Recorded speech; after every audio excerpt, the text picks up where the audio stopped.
What's going on, y'all? This is Bobby Bookworm back again, pretty quickly this time around, too.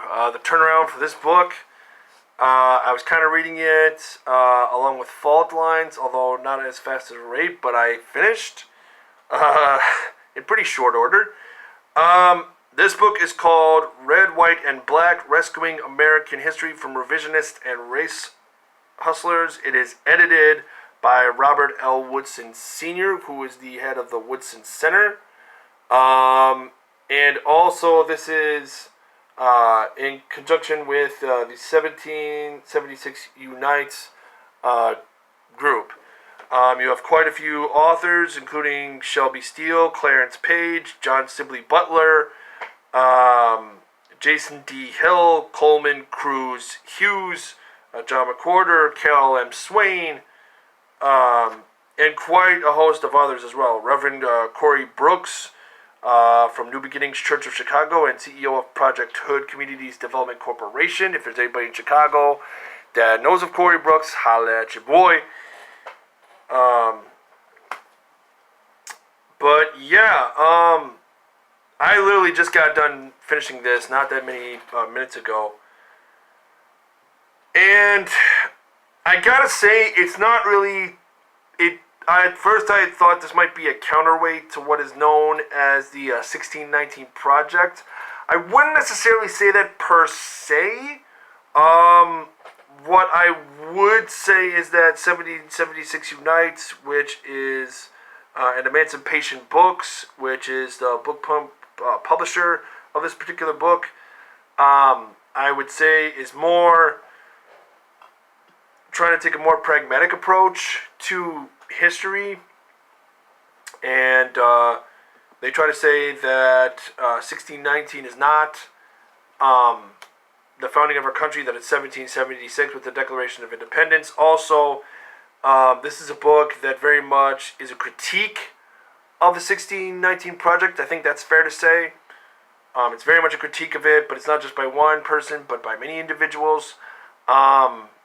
It is also a book that is more in tune with regards to critical thought, and it also talks about entrepreneurship, it talks about faith, it talks about economics, it talks about politics, more from a more, again, nuanced point of view.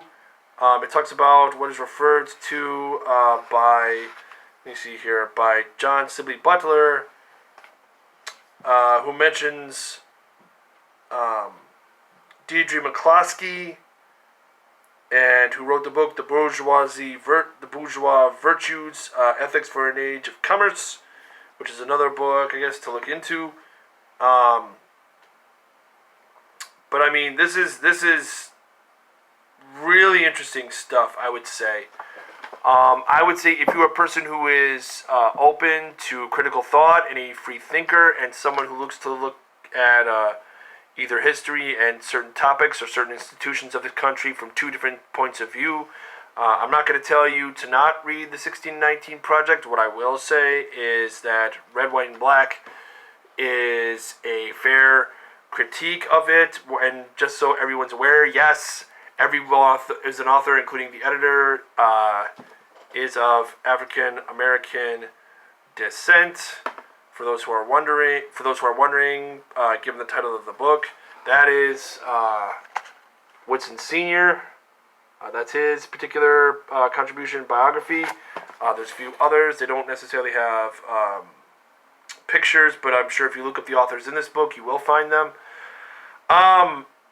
This was a stretch for me. This book stretched me a lot, and it influenced me with regards to a lot of parts of history that I did not know about, and expanded on some parts that I did, or expanded on some certain authors that I already knew of, and also as certain quote-unquote activists of the more conservative bent. I really wish I could say that that this will be accepted by everyone who reads it. I can't say that for sure. Because it is a book that I would say is probably not going to be regarded without any controversy, just as the 1619 Project was not looked upon without controversy. This book is also critical of CRT, and again, I would say go into it with an open mind. If you're, again, someone who is of critical thought and someone who believes in stretching yourself outside your comfort zone and is willing to be stretched mentally, spiritually, and so on, I would say read this book.